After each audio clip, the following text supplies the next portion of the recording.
Hello students, welcome back.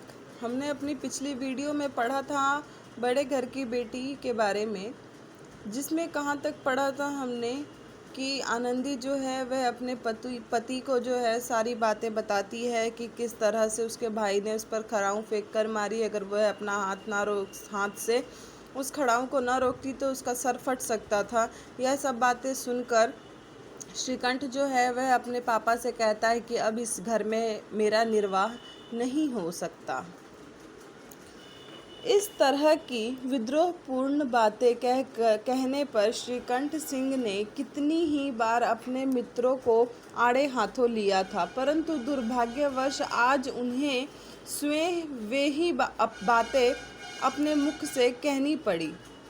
दूसरों को उपदेश देना भी कितना सहज है। बेनी माधव सिंह घबरा उठे और बोले, क्यों? श्रीकंठ सिंह बोले, इसलिए कि मुझे भी अपनी प्रतिष्ठा का कुछ ख्याल है। आपके घर में अब अन्याय और हठ का प्रयोग हो रहा है।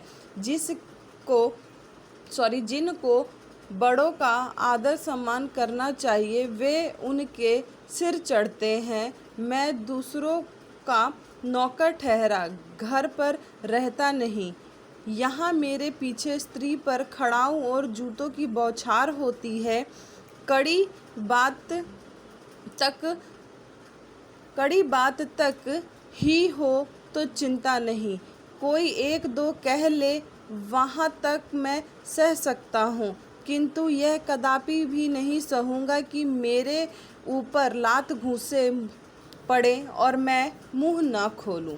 यहाँ पर श्रीकंठ जो है वह अपने पिता से कहता है कि अब ये सब चीज़ें जो है वह सहने के परे हो चुकी है, अब नहीं सही जा रही है। मैं दूसरों की पंचायती करता हूँ, मैं दूसरों के झगड़ों का निपटारा करता हूँ और आज मेरे ही घर में ये सब चीज़ें चल रही हैं।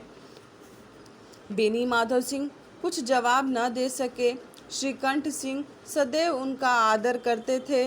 उनके ऐसे तेवर देखकर बूढ़ा अवाक रह गया। केवल इतना ही बोला, बेटा तुम बुद्धिमान होकर ऐसी बातें करते हो। स्त्रियां इसी तरह घर का नाश कर देती हैं।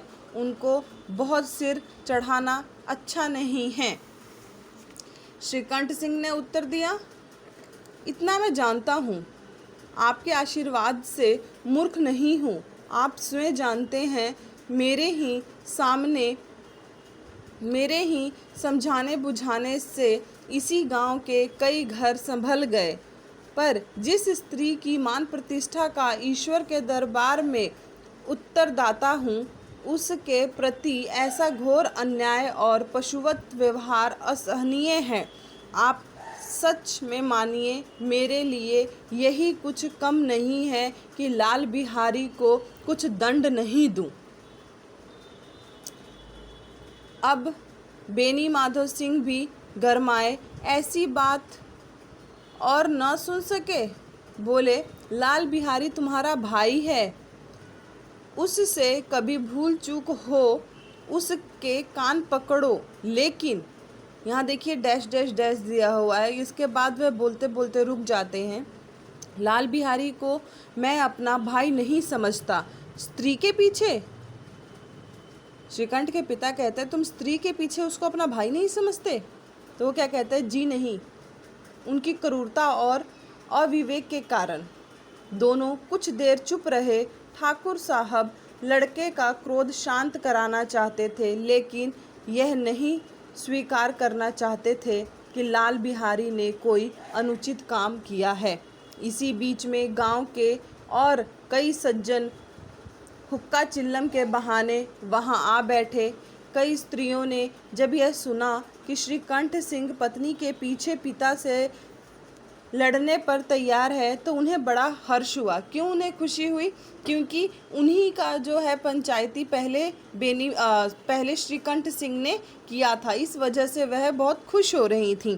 दोनों पक्षों की मधुर वाणियाँ सुनने के लिए उनकी आत्माएं अकुलाने लगी।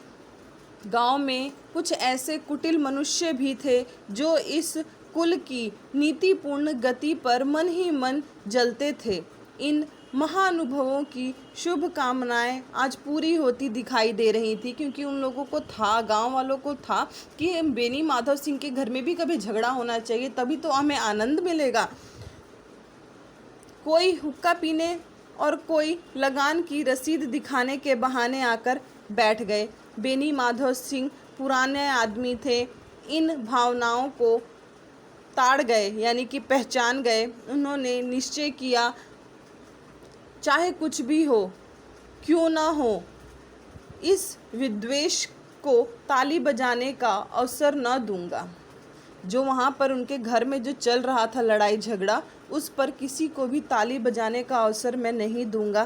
तुरंत कोमल शब्द से बोले, बेटा मैं तुमसे बाहर नहीं हूँ, तुम्हारा जी चाहे करो। अब तो लड़कों से अपराध हो गए, अब तो लड़के से अपराध जो है वह हो गया है। इलाहाबाद का अनुभव रहित झल्लाया हुआ ग्रेजुएट इस बात को न समझ सका। उसे डिबेटिंग क्लब में अपनी बात पर अड़ने की आदत थी। इन हथकंडों की उसे क्या खबर। बाप ने जिस मतलब से बात पलटी थी वह उसकी समझ में न आई। बोला, मैं लाल बिहारी के साथ इस घर में नहीं रह सकता।